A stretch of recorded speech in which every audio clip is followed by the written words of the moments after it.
আজকে আমরা ক্লাস 8-এর 5 নম্বর অধ্যায়ের ঘনফল নির্ণয় সম্পর্কে আলোচনা করব। তো দেখো, দুটো সংখ্যা নিয়েছি, 64 এবং 1728।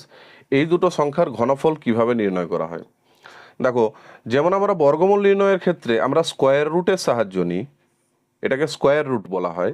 সেরকমই আমরা ঘনফল নির্ণয়ের ক্ষেত্রে কিউব রুটের সাহায্য নেব। কিউব রুটটা অন্য কিছুই না, স্কোয়ার রুট দেওয়া হয় এবং এখানে একটা 3 লেখা হয়। এই 3টার অর্থ কি, সেটা, এই 3টা কেন লেখা হয় সেটা তোমাদেরকে এবার বোঝাই। দেখো, ঘনফল নির্ণয় করতে গেলে আমাদেরকে সর্বপ্রথম 64 সংখ্যাটার মৌলিক উৎপাদকে বিশ্লেষণ করতে হবে। 2 3 6, 2 2 4, 2 16 32, 2 8 16, 2 4 8, 2 2 4। তো দেখো, এবার কি করব, যেহেতু ঘনফল নির্ণয় করছি তাই কিউব রুট 64 লিখলাম সমান কিউব রুট, দেখো এখানে 6টা 2 পেয়েছি, আমরা সেগুলো গুণ আকারে পরপর লিখে দেবো। এই 3টার অর্থ হচ্ছে যে প্রতি 3টের জন্য আমরা একটা করে উৎপাদক পাবো। কিরকম, দেখো এই 3টে 2-এর জন্য আমরা একটা 2 লিখবো, আর যেহেতু 3টে 2 পরস্পর গুণ হয়েছিল তাহলে এখানে মাথায় কিউব দিতে হয়, ইন্টু এই 3টে 2-এর জন্য একটা 2 পাবো এবং মাথায় কিউব বসে যাবে। এবার দেখো, কিউব রুট এবং এই কিউব দুটো একসাথে উঠে যায়। সব সময় যখন বর্গমূল করা হয় সেক্ষেত্রেও কিন্তু রুট ওভার এবং ভেতরের স্কোয়ারগুলো একসাথে ওঠে। তো এখানে কিউব রুট এবং কিউবগুলো একসাথে তুলে দিলে দেখো থাকছে 2 × 2 = 4, অর্থাৎ 64-র ঘনফল হলো 4। এবার দেখো পরের সংখ্যাটা 1728, একেও একইভাবে উৎপাদক বিশ্লেষণ করি।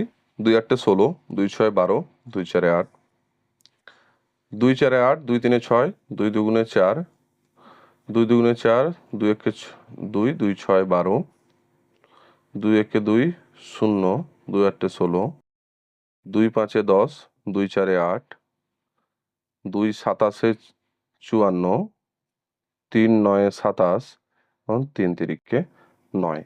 তো দেখো একইভাবে কিউব রুট 1728 লিখে নেব সমান কিউব রুট, দেখো এখানে যেগুলো পেয়েছি সব উৎপাদকগুলো এখানে গুণ আকারে লিখবো, অর্থাৎ আমরা দেখো 3 3 6টা 2 পেয়েছি, 2 × 2 × 2 × 2 × 2 × 2, আর 3টে 3 পেয়েছি, অর্থাৎ 3 × 3 × 3।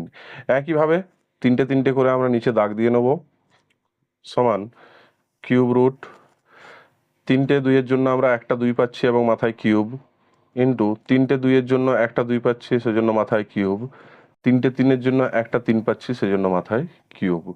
কিউব রুট এবং এই কিউবগুলো একসাথে তুলে দেবো, 2 × 2 × 3 সমান 2 2 4 3 12। আশা করি তোমরা বুঝতে পেরেছো।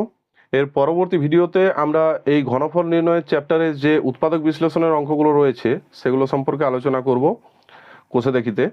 এবং এখানে আজকের মতো ভিডিওটা এখানেই শেষ করছি। ভিডিওটি যদি ভালো লেগে থাকে তাহলে অবশ্যই লাইক করো, কমেন্ট করো এবং চ্যানেলটিকে সাবস্ক্রাইব করো, এবং অবশ্যই নোটিফিকেশনে বেল আইকনটি ক্লিক করে রেখো, যাতে পরবর্তীকালে যখনই আমি নতুন কোনো ভিডিও আপলোড করব সেটার নোটিফিকেশন তৎক্ষণাৎ তোমরা পেয়ে যাও। ধন্যবাদ।